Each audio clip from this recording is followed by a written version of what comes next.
ශ්‍රී ලංකාවේ අධ්‍යාපන ක්ෂේත්‍රය ඇත්තටම දැවැන්ත පෙරලිකට සූදානම් වෙනවා. මේක නිකම්ම විෂයමාලාවේ කරන පොඩි වෙනසක් නෙවෙයි. නෑ මේක ඊට වඩා ගොඩක් එහාට ගිය දෙයක්.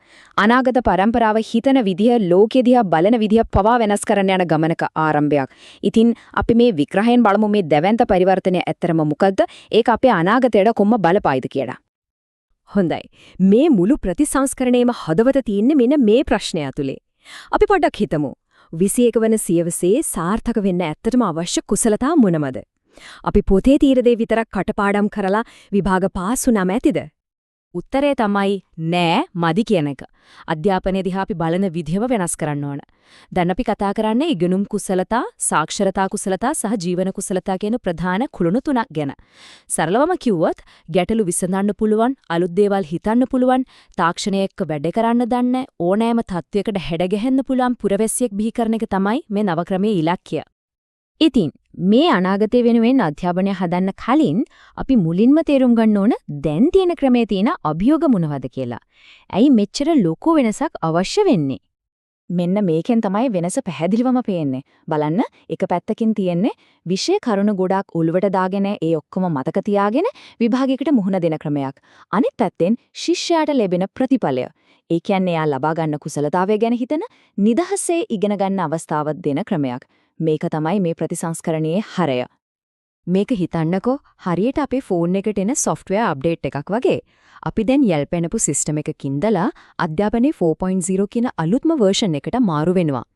ඒ කියන්නේ ගුරුවරයා දේශනා කරන එක අහන් ඉන්නව වෙනුවට ශිෂ්‍යයාටම ගවේෂණය කරන්න AI ලගේ අලුත් තාක්ෂණයන් පාවිච්චි කරන්න ඉඩ දෙන එක් ශිෂ්‍යයාට ගැළපෙන විදිහට සකස් වුණු අධ්‍යාපන ක්‍රමයකට අනේක. හරි. හැම ලොකු ව්‍යාපෘතියකටම මඟ පෙන්වන දර්ශනයක් තියෙනෝනේ. ඉතින් මේ දැවැන්ත අධ්‍යාපන ප්‍රතිසංස්කරණය මෙහෙවන ප්‍රධාන දැක්ම සහ මූලධර්ම මොනවද? අපි ඒ දිහා බලමු. මෙන්න මේක තමයි මේ හැම දෙයකම අවසාන ඉලක්කය. හුදෙක් විභාග පාස් වෙන කෙනෙක් නෙවෙයි 28 වෙන සියවසේ ඕරෑම අභියෝගයකට මුහුණ දෙන්න පුළුවන් රටේ තිරසාර සංවර්ධනයට දායක වෙන පුරවැසියෙක් බිහි කිරීම. මේ වචන ටික තමයි මේ මුළු ප්‍රතිසංස්කරණයම මෙහෙවන්නේ. හැබැයි ඉතින් ඔය දැක්ම ඇත්තක් කරගන්න නම් එක දෙයක් විතරක් වෙනස් කරලා බෑ නේද? අනේ නිසා තමයි මේ ප්‍රතිසංස්කරණයේ ප්‍රධාන කුළුණු පහක් උඩ ගොඩනගලා තියෙන්නේ. විෂයමාලාව, ගුරුවරු, පාසල් පද්ධතිය, ඇගේවීම් ක්‍රම සහ ජනතාව දැනුවත් කරන එක.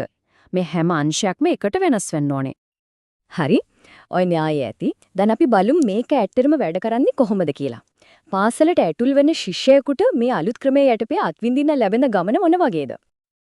ඉස්සර වගේ නෙවෙයි. දැන් මේ අධ්‍යාපන ගමන පැහැදිලි අදියර 7කට බෙදලා තියෙනවා. ප්‍රාථමික, කනිෂ්ඨ ද්විතීයික සහ ජ්‍යෙෂ්ඨ ද්විතීයික අදියර දෙකක්. මේකෙන් වෙන්නේ එක වයස් මට්ටමට ගැළපෙන විදියට ඉගෙනුම් අත්දැකීම් ලබා දෙන එක. ඒ වගේම ක්‍රමෙන් ශිෂ්‍යයාට තමන්ගේ අනාගතය තෝරගන්න මඟ පෙන්වීමක් දෙන එක. මෙන්න මේක තමයි සමහර විට මේ ප්‍රතිසංස්කරණයේ තියෙන ලොකුම වෙනස. මොඩියුල් ක්‍රෙඩිට් පද්ධතිය. හිතන්නකෝ හරියට විශ්වවිද්‍යාලයක වගේ හැම විෂයකටම හැම ඉගෙනුම් ක්‍රියාකාරකමකටම ක්‍රෙඩිට් අගයක් ලැබෙනවා. අවුරුද්දකට ක්‍රෙඩිට් 35ක් සම්පූර්ණ කරන්න ඕන. මේකෙන් ශිෂ්‍යයන්ට තමන් කැමති දේවල් ඉගෙන ගන්න, විවිධ විෂයන් මිශ්‍ර කරන්න පුදුම නිදහසක් ලැබෙනවා. හොඳයි එහෙනම් මේ ක්‍රෙඩිට් ක්‍රමය ඇතුලේ ශිෂ්‍යෙක් ඇත්තටම ඉගෙන ගන්නේ මොනවද? අපි ටිකක් ගැඹුරට ගිහින් බලමු. අදියරින් අදියර මේ නව විෂයමාලාම හැඩගැහිලා තියෙන්නේ කොහොමද කියලා.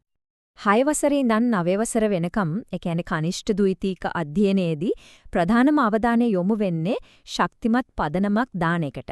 අන්න ඒ නිසා තමයි වැඩිම ක්‍රෙඩිට් ප්‍රමාණයක් ඒ කියන්නේ 86%ක්ම වෙන්නේ අනිවාර්ය විෂයන්ට. හැබැයි ඒත් එක්කම අනාගත කුසලතා සහ අමතර දේවල් ඉගෙන ගන්නත් පොඩි ඉඩක් වෙන් කරලා තියෙනවා. 1029 කියන්නේ මේ ගමනේ හරිම වැදගත් කඩයිමක්. මොකද 9 ශ්‍රේණියේදී අලුත්ම ජාතික ඇගයීම් ක්‍රමයක් පටන් ගන්නවා. හැබැයි මේක අපි දන්න ෆේල් හේ පාස් කියලා ලේබල් ගහන විභාගයක් නෙවෙයි. ඒ වෙනුවට ශිෂ්‍යයාගේ දක්ෂතා කැමැත්ත මොනවද කියලා හඳුනාගෙන ඉස්සරහට යන්න ඕන පාර පෙන්නන මඟ පෙන්වීමක්. දැන් අපි 10 11 වසර වලට ඒ කියන්නේ ජ්‍යෙෂ්ඨ ද්විතීයික අධ්‍යයනයට එනකොට බලන්නකො මේ සමබරතාවය වෙනස් වෙන හැටි. මූලික විෂයන්ට දෙන බර ටිකක් අඩු වෙලා අමතර ඉගෙනුම් වලට ඒ කියන්නේ Taman කැමති විශේෂිත විෂයන්ට වැඩි ඉඩක් ලැබෙනවා. මෙතන තමයි ශිෂ්‍යයාට Tamanගේ අනාගතය තෝරගන්න පාර හදලා දෙන තැන. හැබැයි ඉතින් ශිෂ්‍යයන්ට තෝරගන්න කොච්චර නිදහස දුන්නත් හැමෝටම පොදුවෙන්න ඕන ශක්තිමත් දැනුම් පදනමක් තියෙන්න ඕනනේ. ඒ තමයි මව්බස, ඉංග්‍රීසි, ගණිතය, විද්‍යාව සහ ආගම හා සාරධර්ම. මේ ටික තමයි ඕනෑම අනාගත පාරකට අවශ්‍ය අතිවාරම. මෙන්න මේක තමයි සමහර විට දෙමාපියන්ටයි ශිෂ්‍යයන්ටයි දැනෙන ලොකුම වෙනස. ඉස්සර තිබ්බ සයන්ස්, ආර්ට්ස්, කොමර්ස් කියන තද රාමු දැන් නෑ. දැන් ශිෂ්‍යයෙකුට පුරුවල් STEM විෂයක් එක්ක කළමනාකරණ විෂයක්, එහෙමත් නැත්නම් මානව ශාස්ත්‍ර විෂයක් එක්ක වෘත්තීය කුසලතා විෂයක් තෝරගන්න. මේකෙන් Tamanටම අනන්‍ය අධ්‍යාපන මාර්ගයක් හදාගන්න පුදුම අවස්ථාවක් ලැබෙනවා. ඔය නම්‍යශීලී බව 12 සහ 13 ශ්‍රේණිවලදී තවත් වැඩි වෙනවා.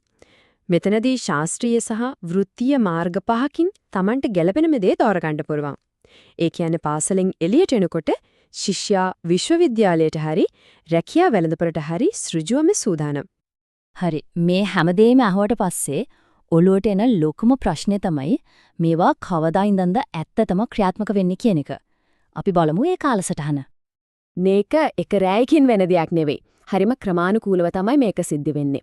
2026 දී 1 සහ 6 ශ්‍රේණි වලින් පටන් අරන් අවුරුද්දෙන් අවුරුද්ද ශ්‍රේණියන් ශ්‍රේණියට මේ අලුත් විෂය මාලාව හඳුන්වා දෙනවා. සම්පූර්ණ පාසල් පද්ධතියම මේ නව ක්‍රමයට මාරු වෙන්නේ 2031 වෙද්දී. ඉතින් මේක සැලසුම් සහගත දීර්ඝ කාලීන ගමන.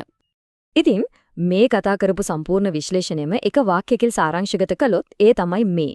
අපි විභාග කේන්ද්‍රීය මතකය මත පදනම් වූ ක්‍රමයකින් මිදිලා කුසලතා මත පදනම් වූ ශිෂ්‍යයාට ඉගෙනීමේ නිදහස දෙන ක්‍රමයකට යන ගමන. මේක තමයි මේ සියලු වෙනස්කම් පිටුපස්සේ තියෙන මහත් දර්ශනය. ඉතින් අවසාන වශයෙන් හිතන්නට දෙයක් ඉතුරු කරනවා. නිර්මාණශීලීත්වයෙන් විවේචනාත්මක චින්තනයෙන් සහ නම්‍යශීලී බවෙන් සන්නද්ධ වුණු මේ නව පරම්පරාව ශ්‍රී ලංකාවේ අනාගතය කොයි විදිහට හැඩගස්වයිද? අන්න ඒ ප්‍රශ්නෙට පිළිතුර මේ ගමනේ සාර්ථකත්වය මත තීරණය වෙවි.